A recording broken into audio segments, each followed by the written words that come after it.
Boa noite a todos.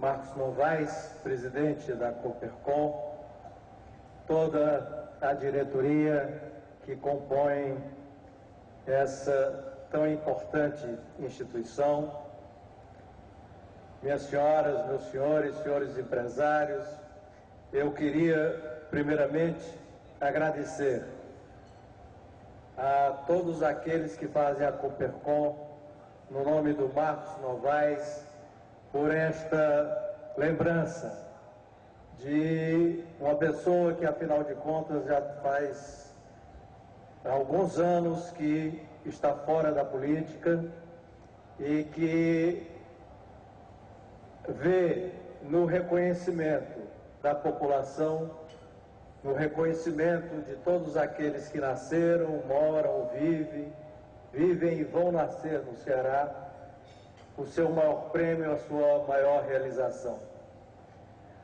É importante para mim estar, e estou honrado de estar ao lado nesse prêmio de pessoas como meu grande e velho amigo Assis Machado, do Beto Studat, dos dois agraciados que eu estou vendo aqui essa noite.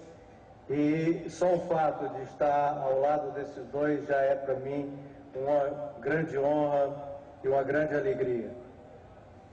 Eu fui governador, como todos sabem, por 12 anos, a partir de uma iniciativa que tem um pouco a ver, e eu falei com o Marcos, com essa cooperativa que vem despontando e crescendo no estado do Ceará. Foram alguns empresários, na sua maioria naquela época, jovens, que resolveram olhar o Ceará, olhar a sociedade ao seu redor, não apenas a partir da sua própria empresa, dos resultados da sua própria empresa, mas começar a entender que nós fazíamos parte de um todo.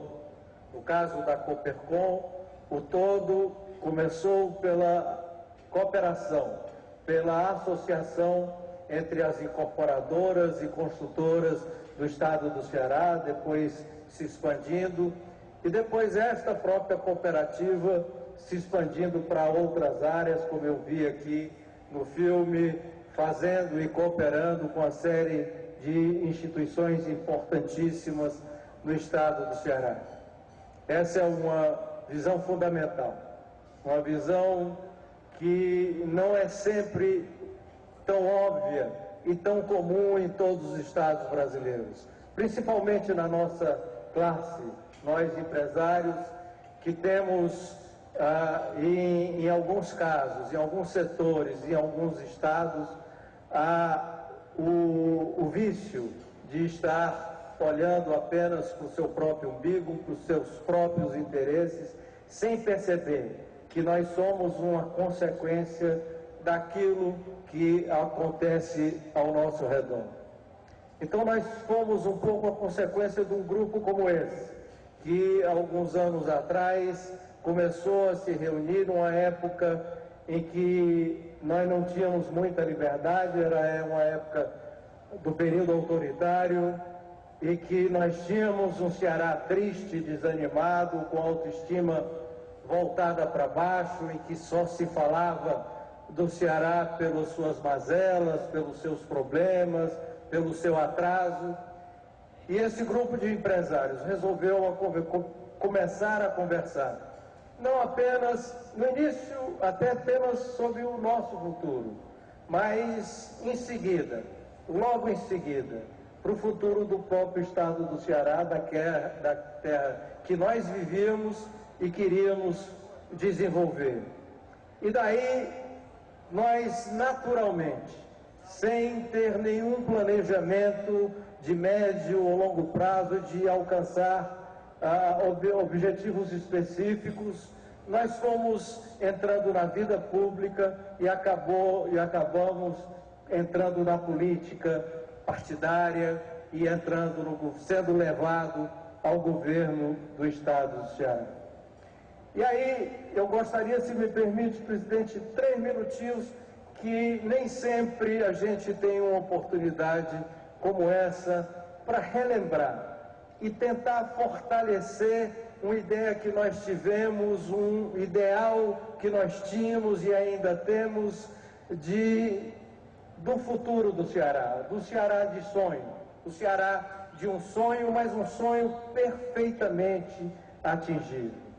Nós achávamos e percebíamos que o Ceará desse sonho tinha que ter um projeto baseado em três pilares fundamentais. E naquela época, mais do que nunca, a democracia.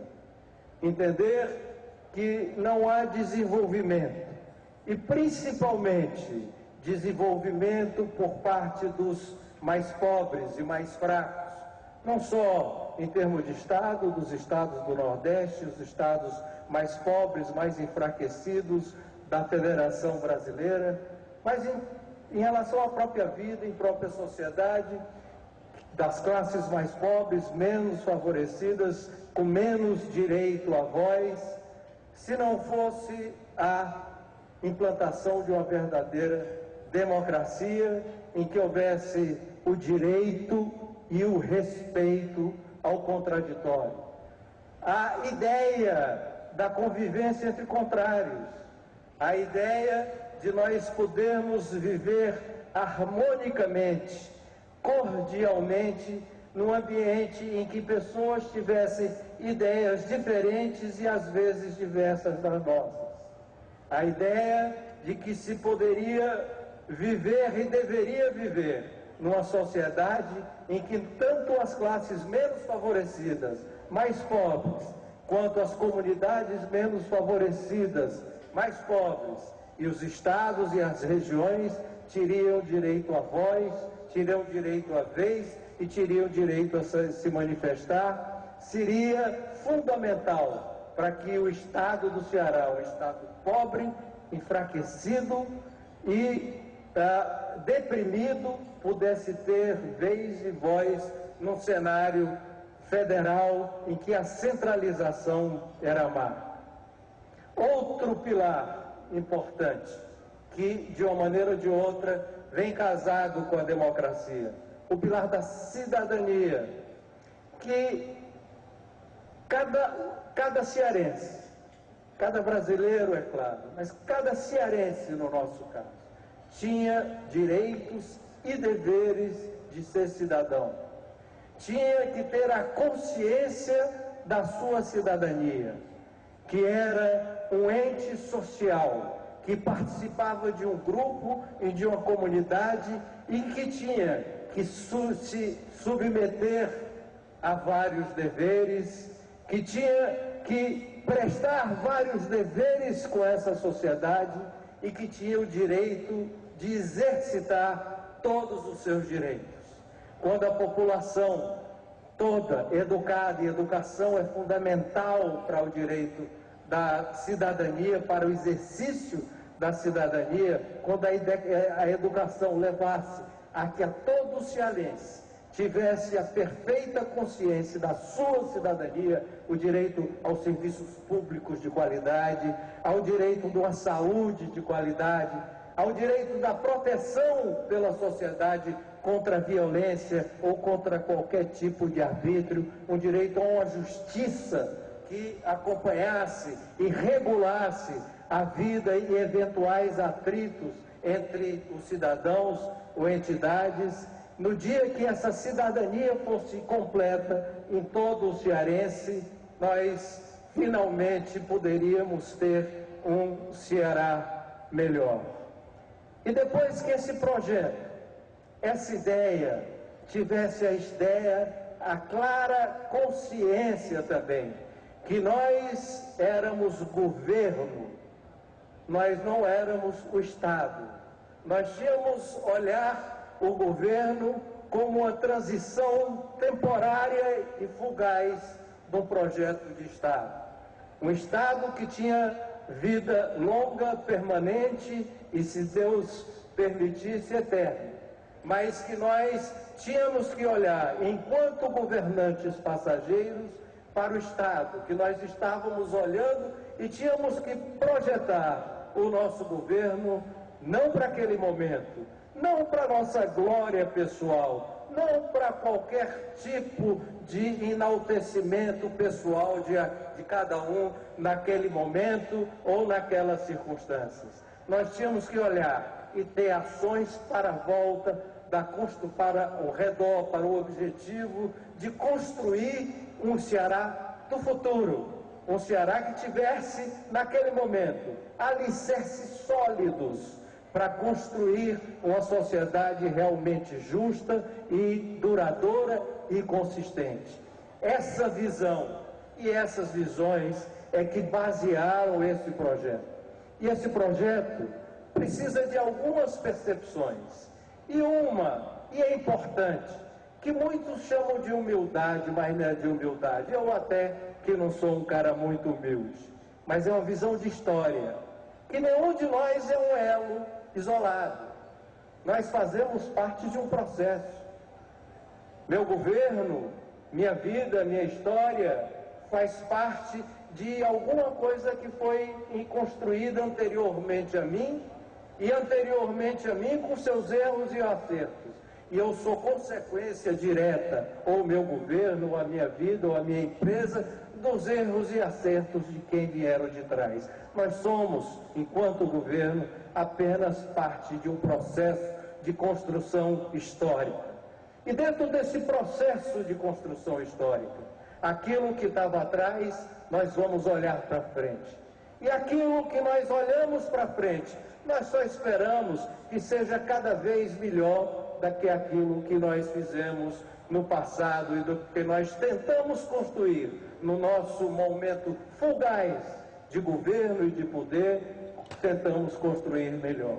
O importante, e é isso, me perdoe ter falado um pouco demais, mas o importante, e eu queria deixar aqui nesse momento essa lição que eu aprendi durante esses 12 anos de muita luta, de erros e acertos, e até repetindo uma frase do cotidiano que eu ouvi do meu sogro, pai da Renata, minha mulher, e vocês todos conhecem, o Edson Queiroz. Um dia eu, recém-casado, começando a minha vida, cheguei na casa dele, jantando na casa dele. Ele notou que eu estava muito cansado, exausto e meio para baixo, e ele disse: o que houve? Eu disse: hoje nada deu certo, tudo deu errado.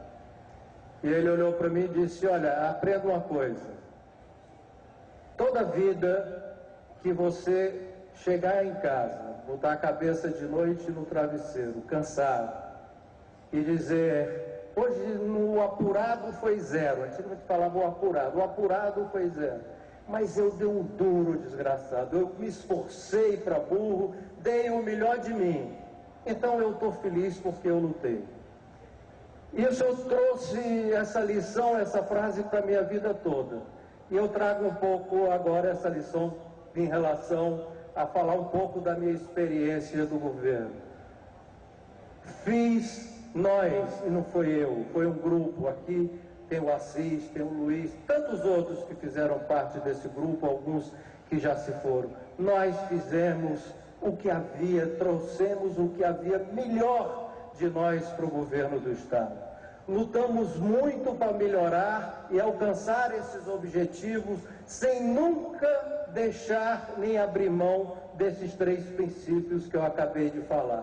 Brigamos muito, podemos não ser e nem pretendemos ser os melhores, mas nós demos o melhor de cada um de nós. Se cada cearense, se cada brasileiro fizer sua parte bem feita, com amor e dedicação, tenho certeza que nós vamos construir a melhor sociedade do mundo. Muito obrigado mais uma vez.